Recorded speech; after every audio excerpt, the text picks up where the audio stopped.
To say a term is 4 years. It's clear as the mayor says this. Right. Call to order by work session of Goodyear City Council, 26 February 2007. Councilmember Souza has been ill the last week. He's now home. However, he couldn't be at this particular meeting, and hopefully he'll be at our next week's meeting, and he will teleconference on the council meeting at 6.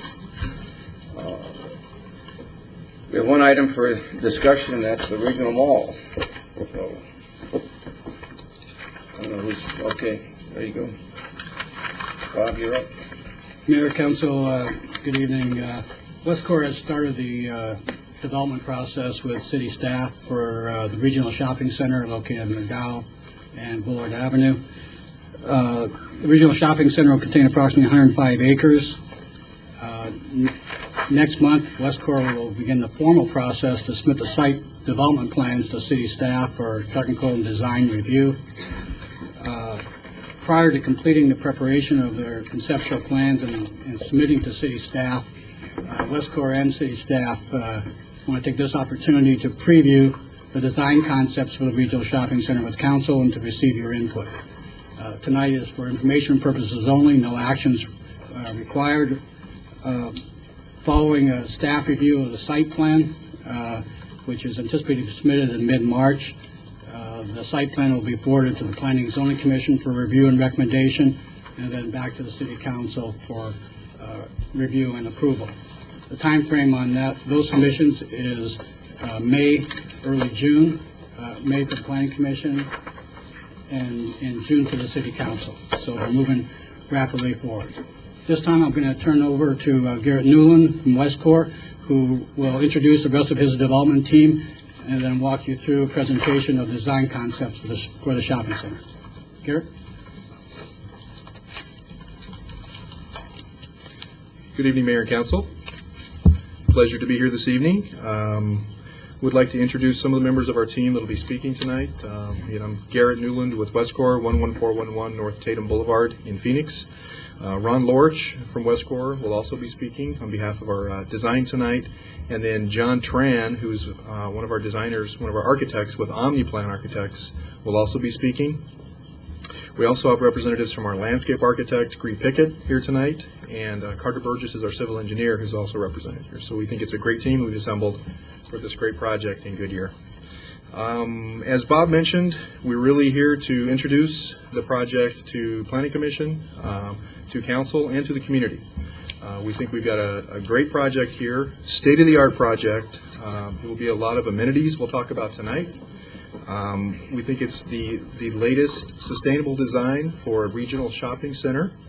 There will be a lot of creative use of landscape, effective use of water and water features throughout the project, and a lot of other unique features that will make Estrella Falls the place to be in Goodyear and in the Southwest Valley.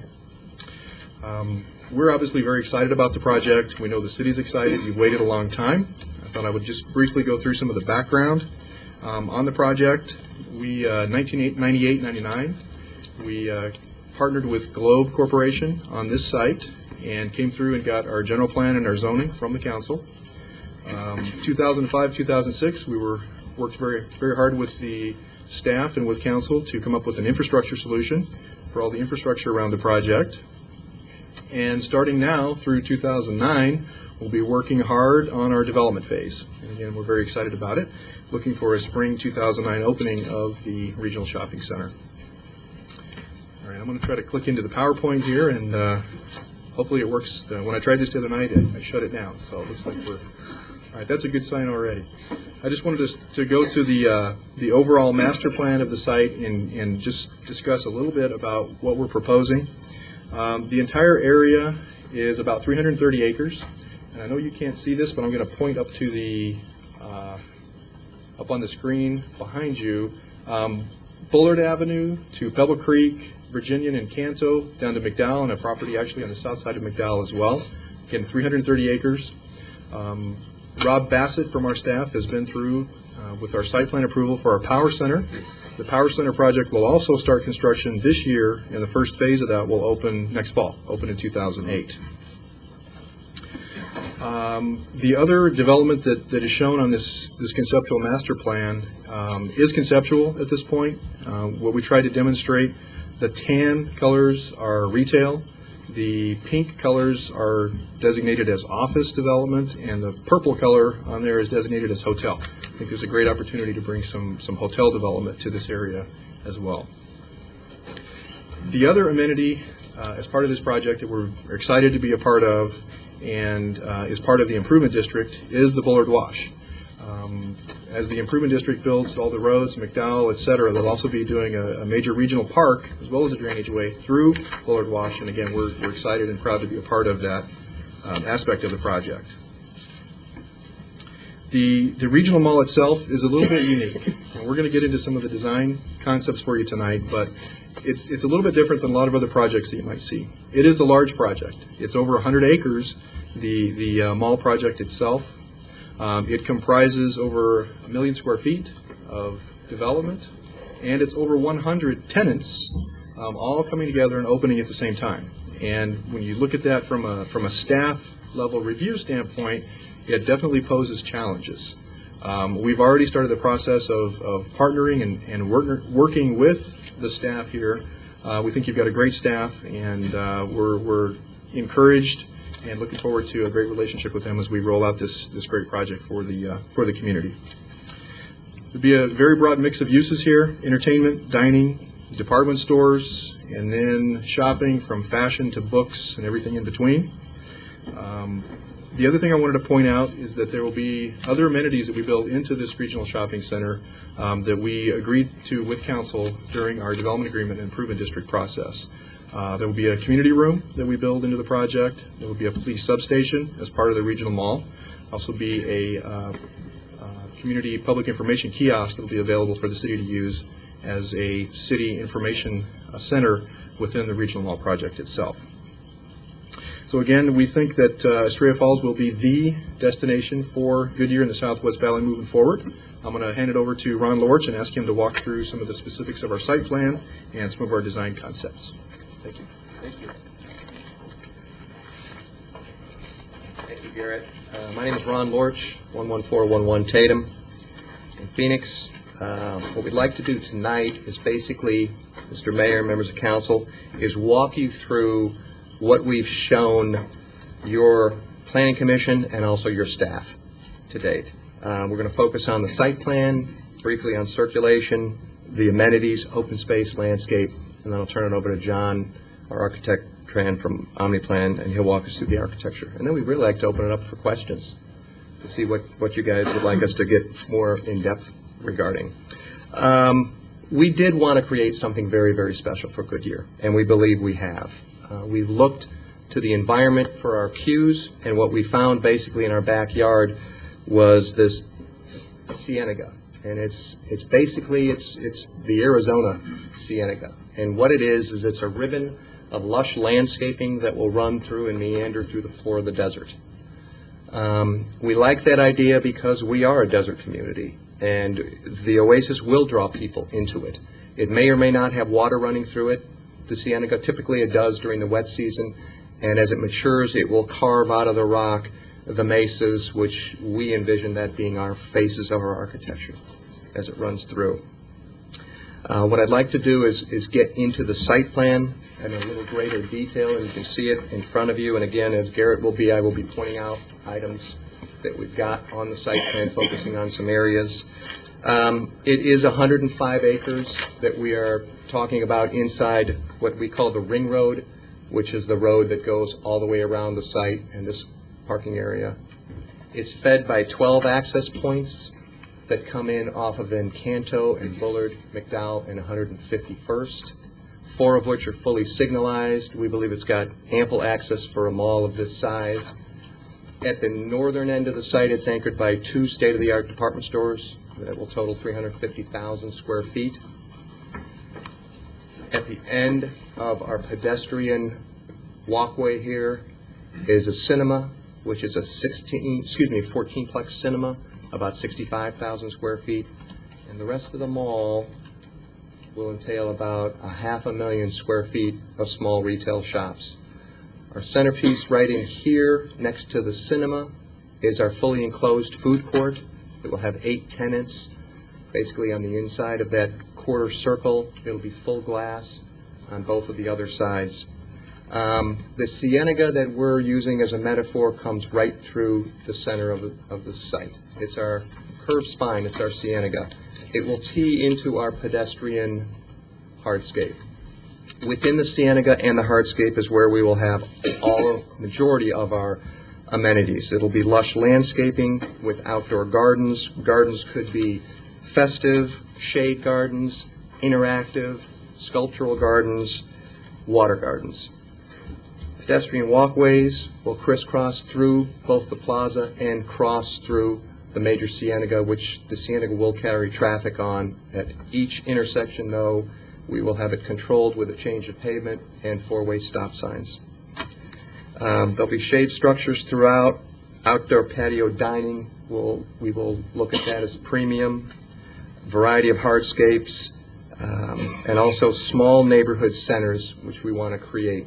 One of the reasons we have roads that come across our cienega coming through is it creates pockets of retail that we will merchandise differently than other areas. There will be home goods maybe in this area, juniors up over here. So we'll start to cluster both our retailers and our amenities to complement that. This is typically how we're going to handle landscaping in the larger parking areas. This is the parking lot that is directly north of the cinema and west of the northernmost department store, approximately 750 cars. What we want to do is divide this into more manageable parking areas. There's 3 of them. We'll have 20-foot wide landscaped walkways that bisect the parking areas, which will bring the users on our out parcels directly into the center if they choose not to drive to it. It'll also create a lot of shade. Those will be the areas of the parking that are filled in, obviously, besides the first 100 feet near the theater and department store. Within the parking lot itself, we are planning full landscape islands, which will be 9 feet wide by 36 feet long, which should carry trees, shrubs, and amenities in there to create additional shade throughout the parking lot. This slide really shows the massing, and John will get into this in much greater detail, but the massing of what the buildings will look like. You can see the curved spine, the 2 department stores anchoring the northeast corner of the cinema off to the west. The spine comes in, tees in to our pedestrian hardscape. The larger yellow dots show signalized intersections. At the corners, you obviously will not be able to enter the site from the corner, but as you drive down the perimeter roads, you can come in. And typically, we'll have a road come in up by the cinema where it comes in, and it will tee into the parking. You won't be able to drive like a madman into the center. We want to slow the traffic down and get people to filter in at their own pace. The red dots are also access points, which bring you into the site, but they will be secondary and not being signalized. Let me go back to that for a second. A little too quick on the draw. The parking, we will have parking on the main cienega. It will be head-in parking. The lion's share of the parking is on the outside of the center, so it gives the shopper quick access if they just want to come into a specific destination and get in and get out. Typically, the department stores will get the lion's share of the parking. That's why there's a lot of parking up in the northern part of the site. We have larger fields also on the north and south of the theater. Our restaurants are typically going to be on these end caps here, following that curve, again, with plenty of ample parking to get in and out, whether it be valet or if you want to self-park. These are really some ideas of our amenities. We're stressing lush landscaping. The landscape requirement here will be approximately 25%, which is a full 10% more than your requirement of 15%. We feel landscape will be a premium here. We will put in larger overstory trees and with plenty of room to grow. So in these areas, you can see what streetscape we envision in the upper top slide. Lower left what possibly a outdoor seating area could look like, and you can see the parked cars right in front of it on the Cienega. Nightlife, we feel the entertainment is a big theme that we want to capture here. The center needs to be vibrant basically 12 to 14 hours a day. We don't want people just coming to shop. It's dining. It's a full experience. It's entertainment. Some more examples of our amenities. These are more of our interior street roads, creating plenty of shade, plenty of areas where people can rest, have a bite to eat, read a book, and shop. A greenscape occurs obviously throughout the plaza, will be heavily landscaped. As you enter this area, coming off one of our major access drives, this will be a bosque or a grove of trees that we figure will be the signature to the portal coming in. We would hope that these trees would go in large enough so we'd be able to drive under the trees and create ample shade. Again, some more ideas of what the greenscape could look like. Plenty of water use. The use of open lawn has been very successful for us at Biltmore. The lawn, it draws people, it creates cool. A place that kids can run around. You can sit and watch. Another idea is we've got different gardens, whether they be interactive, sculptural, water, allowing people just to come and visit the center. Lower right-hand corner is what we envision one of the paseos to be. In between the buildings, there would be a 30-foot break where you would get from the parking lot, you'd walk through something like this to get into the central core of the neighborhood. It could also have some tables and chairs, as you see in the upper right, elevated seating areas, benches, as you can see in the lower left. More ideas of what these small little parks could be like and what we envision them to be here.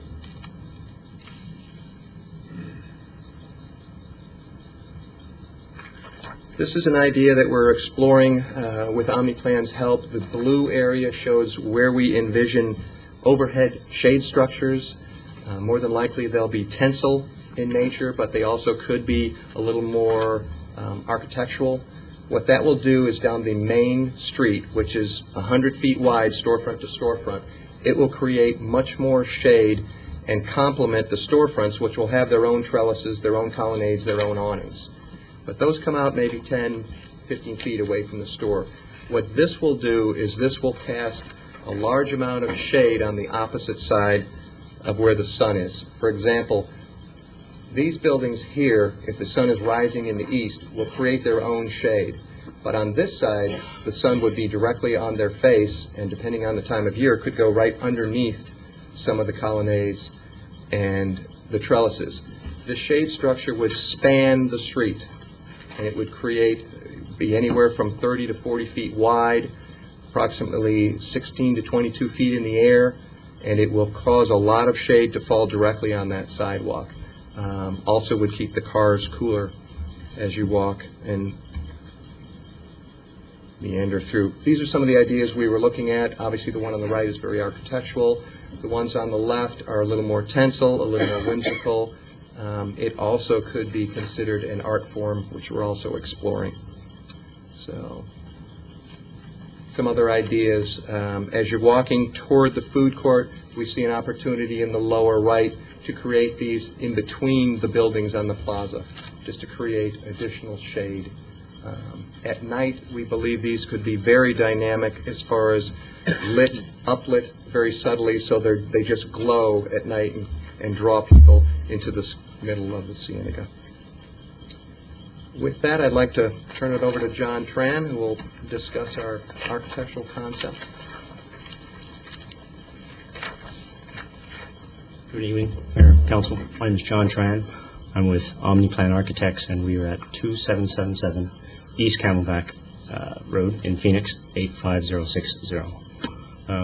As Ron pointed out, I'm going to walk you through the finer details of the architectural design at this point. He's walked you through the concepts for the site plan, and so I would discuss with you about the buildings themselves, the tenant buildings, as well as one of our common buildings, the large food court building. this is a large project, over 1 million square feet. It is a vast project. One of our primary design concepts on this project, as demonstrated on the site plan, is to break down the scale into something more manageable on a pedestrian level, something more manageable visually, so that you're not dealing with a facade that is potentially 600, 700, 800 feet long. The idea of breaking down the buildings into more manageable components also gives us the advantage of having more walking streets, breaking down the pieces so that you have a variety of experiences instead of having one visual experience driving into the building, seeing the long facade.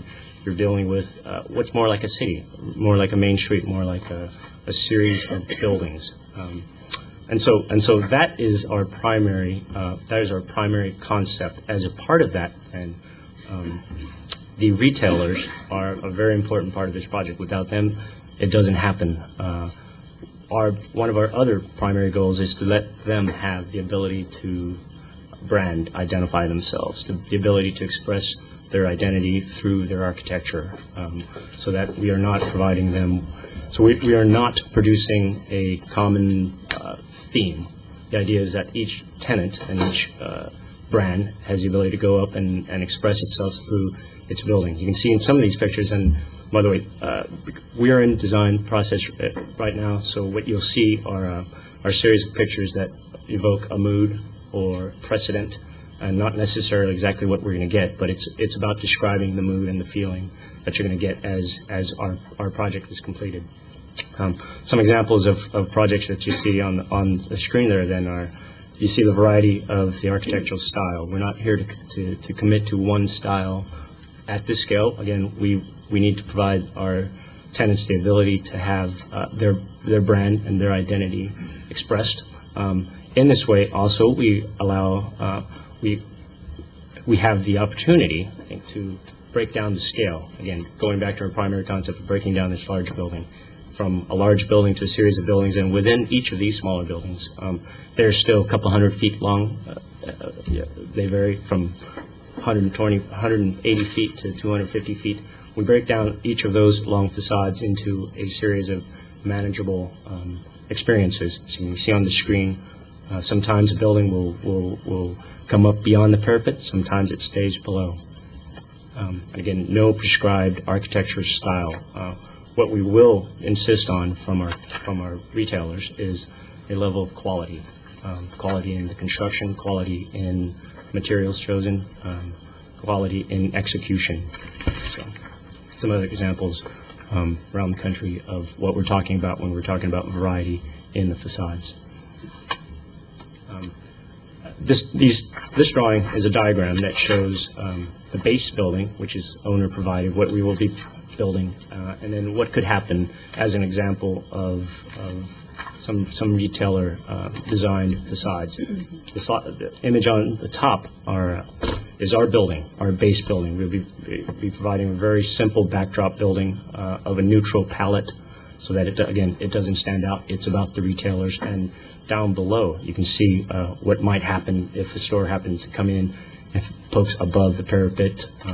One thing to note is that on each of these buildings, on each of the 14 buildings, we will increase the height of the corners on each of these buildings, because we feel that the corners really anchor these buildings. It's important to mark the corners. It's important to have some extra height there. And so towards that end, we will be building again a very simple backdrop tower, which on the right-hand side there you can see as an example a tenant may build up to it, below it, or on the left-hand side build above it. But the idea there then is that each building has corner towers. Again, another image of the tower and what these things might do. This is a little closer image, so you can sort of see and I'll try to do this without blinding myself. This is our background building, this flat neutral surface in the back. So there's an example of where that tenant, the one that is BE, doesn't go to the parapet line. They build to a 13-foot line, which is the glass line. The tenant next to them, the Abercrombie and Fitch store, goes above and is the corner, and then the one to the right of the baby store goes above the common parapet line. So again, variety. It breaks down the scale of these buildings. It allows you to have a much more pedestrian-friendly experience, 60, 30 feet at a time, as opposed to seeing the building at 200 feet. Just another shot of the opposite side. And again, some images, some precedent mood images of what we expect from our tenants. Variety in material, variety in signage, variety in lighting, variety in color, but always with a level of quality that is going to be maintained by a very strict tenant criteria program that Westcor is going to put together. Again, some additional images. The image on the far right then is a tower image, what it could be, what someone has done to express their brand and also to anchor the corner of these buildings. Some other tower imagery. Sometimes it's a square tower, sometimes it's a faceted tower, sometimes it's a circular tower. And now these are a series of slides that talk about the big anchor tenants. Again, we show you this slide to show you the variety that these things may have, depending on what the stores end up being. Not a prescribed architecture that blends in with the rest of the deal, but one that allows their identity. For example, the Dillard store in the upper right corner has a very strong identity that is their store standard, which is the arch. We want them to be able to express that. That's their corporate identity, just as the Swish is with Nike or the Golden Arches, so forth. So these are images of some examples of what department stores might do. These are some images of some examples of the cinemas. They will be a much more festive type building. The nature of their business is such that they will have a little bit more color, a little bit more light, a little bit more activity on their buildings, and that's the nature of their business, and we encourage that because where the cinema is located is close to our food court, which we find is the center of the activity for people. It makes a lot of sense to go to the movies, to eat. It's the most activated area of the project, and we would expect the architecture for the cinema to express that. Very quick sketch here that shows the sort of general feel of the street. You can sort of see if you squint. A layer of green, and really going back to the Cienega notion, that's our primary concept.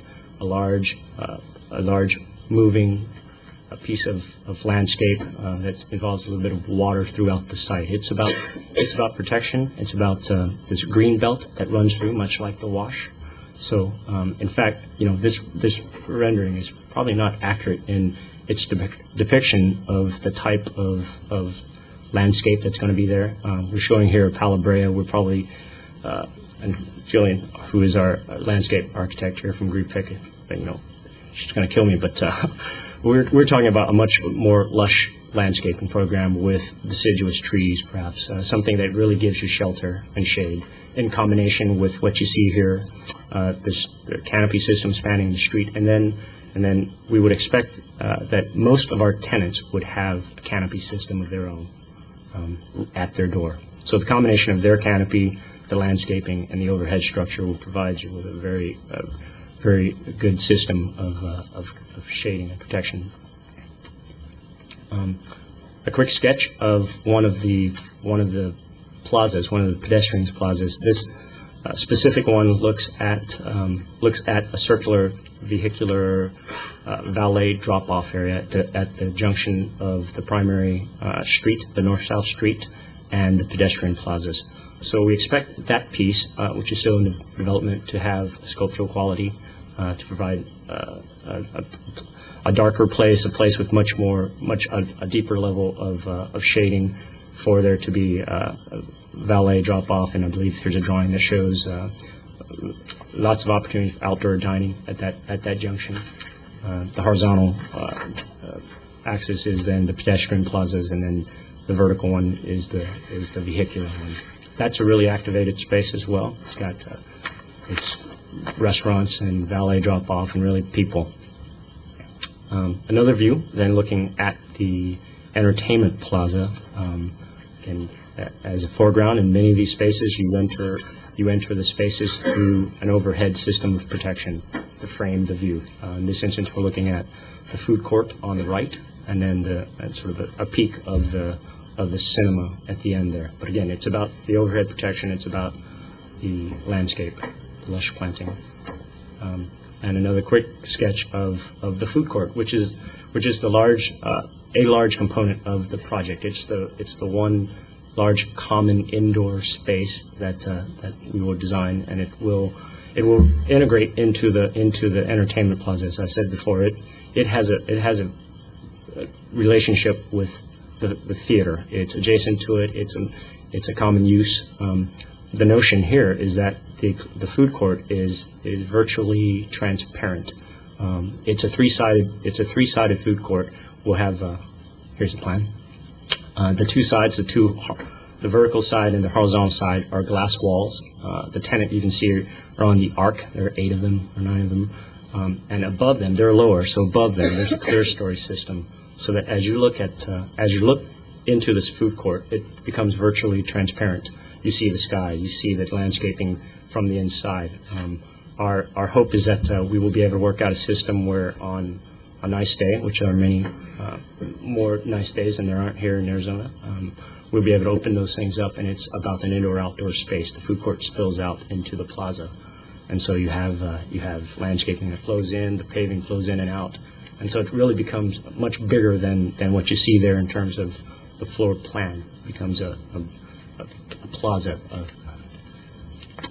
Some imagery of what the food court might be in terms of scale. Upper left hand shows our intention to build a very deep overhang on these things, so that even though we are providing a very transparent building that allows you to have indoor-outdoor flow, we will protect the glazing with a deep overhang, large expanses of glass, open space. And I believe that's the last slide.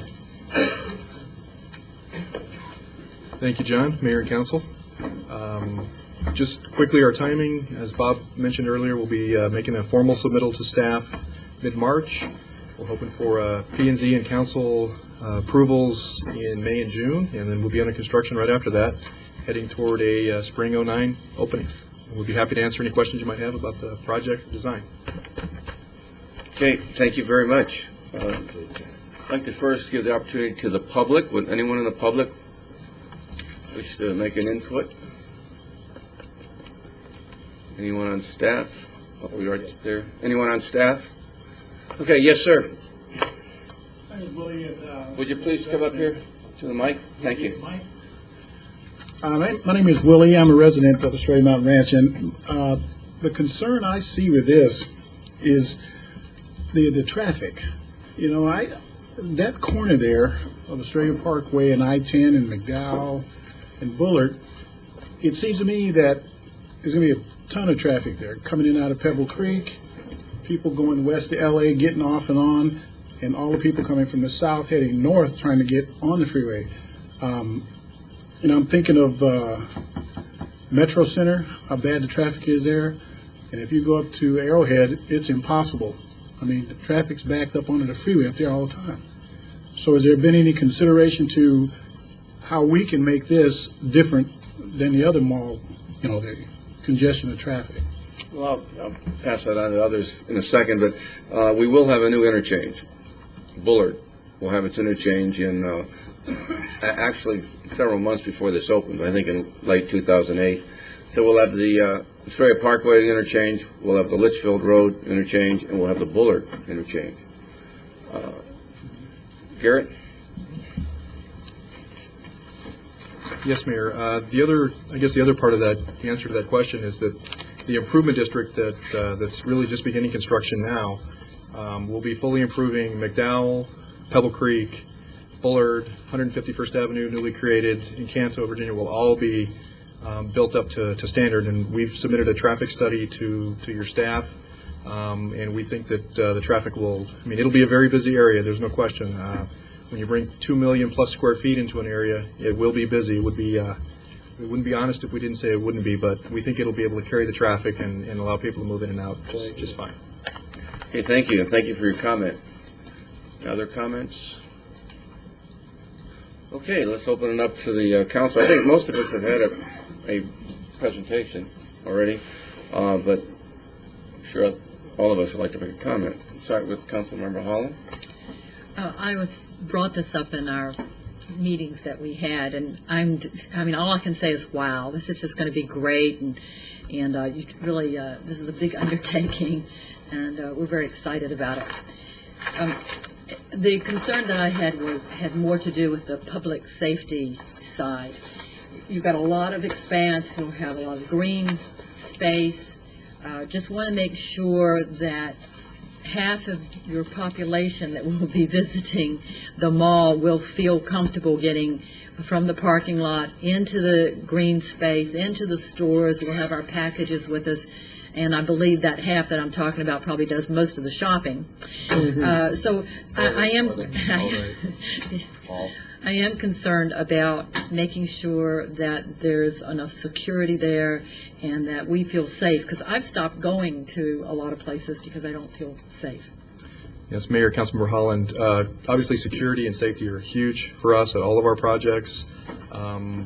With this particular mall, we've agreed to provide space at the mall for an actual police substation. So we expect that in addition to our private security force, which is significant, you will also have uniformed officers that will have a presence at the site all the time, including some spaces that would be set aside for public safety only, and that presence on the site as well. It's critical for us.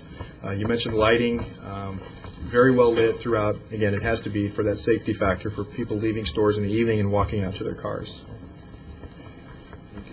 Councilmember Scott. Yeah, just a couple of comments. First of all, I really have true ambivalence about this project, and I'll tell you why. Number one, I think your design is going to be beautiful with the streetscape.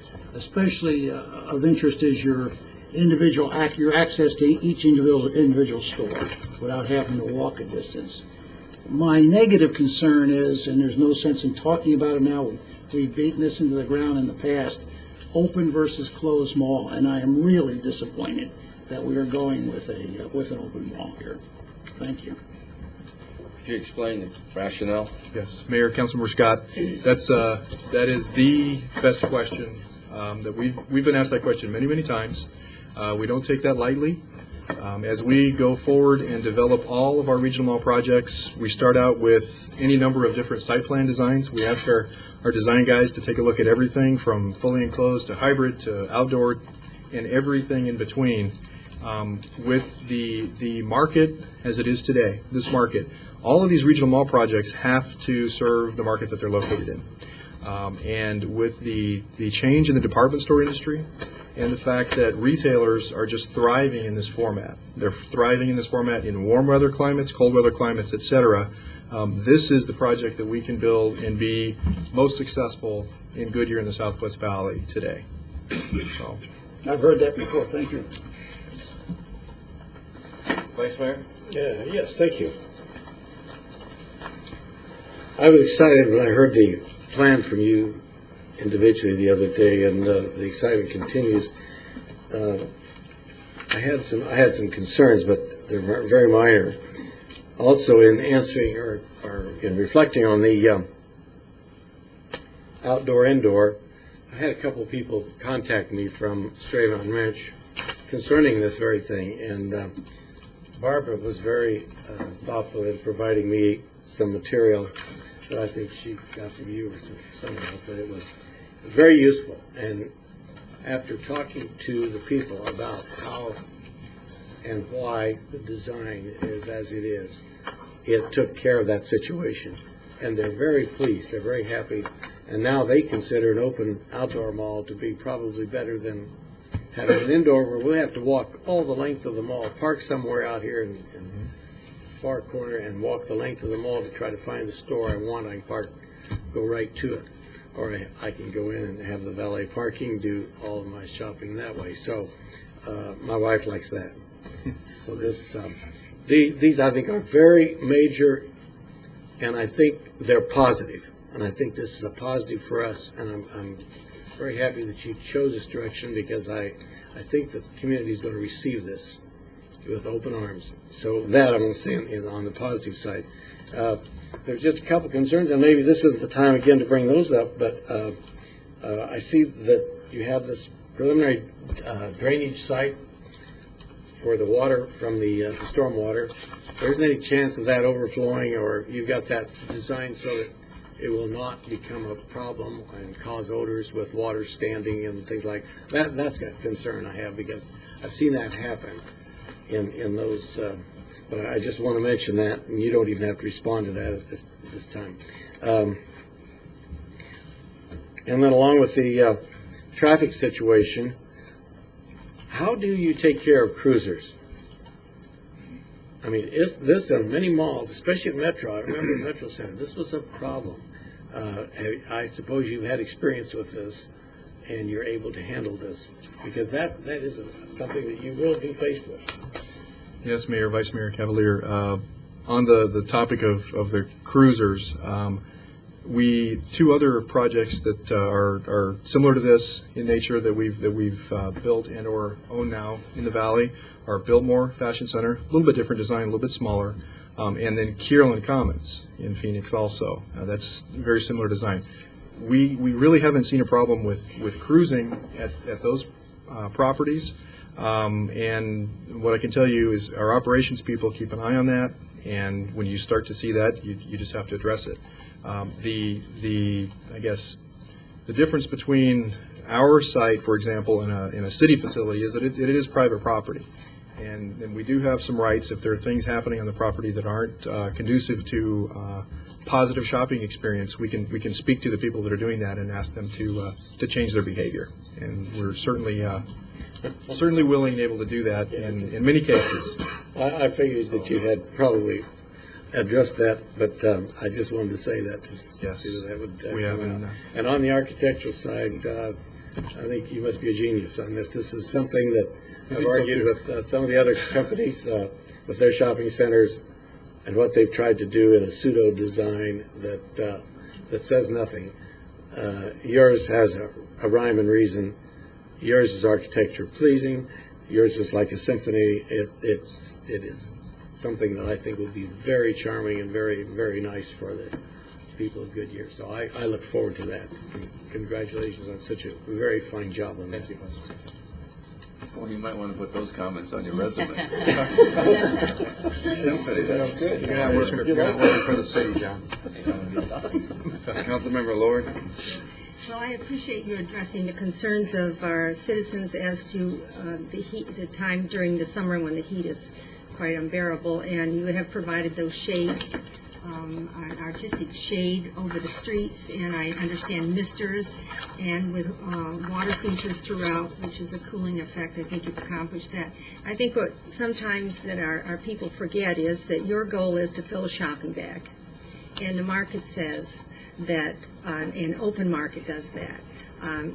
Some people are looking at it as a place to walk and get their exercise in an air conditioning area, and that's just something they would have to learn. It's to re-educate the people that we're going to have comfort here, but it has to be marketable. And I say you've hit my 3 C's. It's convenient, it's comfort, and it's got class. And I thank you. Mayor, Councilmember Lord. Just building the resume as you go down the line here, I suppose. I couldn't agree more. I sit outside today and I think, gosh, the last thing I'd want to do is go inside. And here I am inside. So, but it's beautiful weather, and that's what we move here for the 9 months a year of, 8 or 9 months a year of beautiful weather. And even having experienced Kierland Commons myself during the summertime at lunch, because I used to work in the business park up there, it's not all that bad with the shade and the misters and that sort of thing. So, I think everybody's going to like certain aspects of it, and everybody's going to dislike certain aspects of it. I don't think there's going to be some folks in the room that aren't going to want to go and hang out by the food court and the cinema during 9 o'clock on Friday night, but they might be hanging out at the elegant restaurant on the south end of the property or the east or west end of the property. So, and vice versa. So, I think you've got a very comprehensive project. With that, one question and then one comment. the height on the corners of the buildings, I noticed in our booklet that you all had changed your slide and to show the height variation. Are you doing that on all four corners of the buildings and not just the interior corners? Yeah, Mayor, Councilmember Antoniak, the corner elements that you talk about are very important icons for the project, and the reason we changed it in our book, we wanted to make sure it was clear to council and to staff that that's part of what the developer would be building. We'll be building that structure up high, and then the tenant that takes those corner spaces will have to build and design up to that height. And for all four corners, I mean, it depends on the specific building, but in most of those instances, those corners are facing into the project, and yes, there would be all four corners that would go up. Okay. Great. And then I said this in the meeting when we met the other day, but the art component, if you're talking about an art component, I'd love to see us be a part of that if there's an opportunity to partner on that, even in a public-private kind of way, that the art is fresh, it's revolving, it's not always the same thing there for the next 10 years or 20 years, but rather every 12 months or every 18 months or every 24 months, something new comes in and you commission a new artist or some new theme and that sort of thing. So if there's opportunities for that in the future as you go through this, I don't know if I said this in the meeting when we all sat down and listened to the presentation. If there's support for that, I'd love to hear it, but I don't know if you all have given it much thought since we last talked. But We have, Mayor, Councilman, we have started a reach-out program where we, Westcor, will be contacting specific art councils and seeing what they can do, what we can do to partner together to bring that component to the center. So we are just scratching the surface on that, but we are looking to provide that. So I think it's a great, great component that could add a lot to this project. Hey, thank you. As an outdoor mall, that particularly the entrance reminds me of Kierland. You're saying, Garrett, that ours is about 1 million square feet. How big is a comparable Kierland? Kierland, square footage-wise, is about, and somebody help me if I get this wrong, but I want to say it's around 600,000 square feet total across all the property there. Okay. No department stores. Right, no department stores and no cinema at that does that location. include the office, though, part of that? Even with the office portion of that, yes. That's inclusive, whereas this is all retail. Yeah, I know. This is big. And Mayor, Councilmember Antoniak, we will confirm that. Right off the top of my head, that's the number that's sticking, but we'll make sure that that's correct. I'll get back to you on that tomorrow. Didn't you use an example about football fields for the main street? Did you say the 7 football fields? Is That's that what correct. you said? So it's That's correct. that street Mayor, is linked to Councilmember 7 football fields. Kind of get your perspective. Also comparable to Kierland. Kierland just kind of crisscrosses back and forth. You're going to walk the same distance. And another thing I think the public would appreciate is that this is a work in progress, and if in fact, hopefully we have 2 department stores in spring of 2009, and if later years we find that there's a third, that you have a plan which is flexible enough to incorporate that. So I think that's very good. And Mayor, I'll address that if you don't mind. I've put on the Elmo our site plan. I can point to it. The other great thing about this outdoor design is, I mentioned sustainability earlier. This really allows us to make changes to our site plan very easily. You look at the department store locations here, and then the cinema over here. Our site plan allows for us to add a department store here, or even here, and potentially even add structured parking to serve that if the parking counts on the site needed it. If you think about a typical suburban regional mall, when you try to replace an individual department store or some other component of it, it's very difficult. It's very challenging. You have to interrupt mall operations. You have to interrupt mechanical systems and often just shut the project down to make those changes. Here, you could even imagine replacing a single building or a corner of a building with new tenants. It's very flexible design and sustainable for the future. Be great for With the merger of Macy's and May, we're living that right now in several of our malls. That's But correct. actually, will be easier than, say, your Biltmore Shopping Center, because those stores are connected, all attached. It's outdoors, but it didn't have this standalone, so. Yes, Mayor.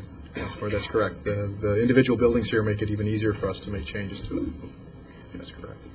Okay, and also, yeah, and from the standpoint of internal versus external, or whatever words, inside, outside, each building have its own architecture, really adds the aesthetic quality of this overall thing versus the inside, internal mall, everything looks the same. So I think all of us agree.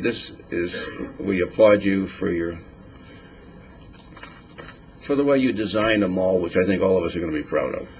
It is going to be very pleasant to the eye, and I think it's going to be pleasant to experience our life in over the next several years. So it goes with the schools, it goes with the baseball, it goes with everything else. So it fits into a good year, which is getting better all the time. It's a great community, and we're very proud to be a part of it. So we have to tell our husbands to hold on to the billfolds. Please don't. Here we go. It's ingenious. Okay, thank you very much. And we have a meeting at 6 o'clock, and this meeting is adjourned.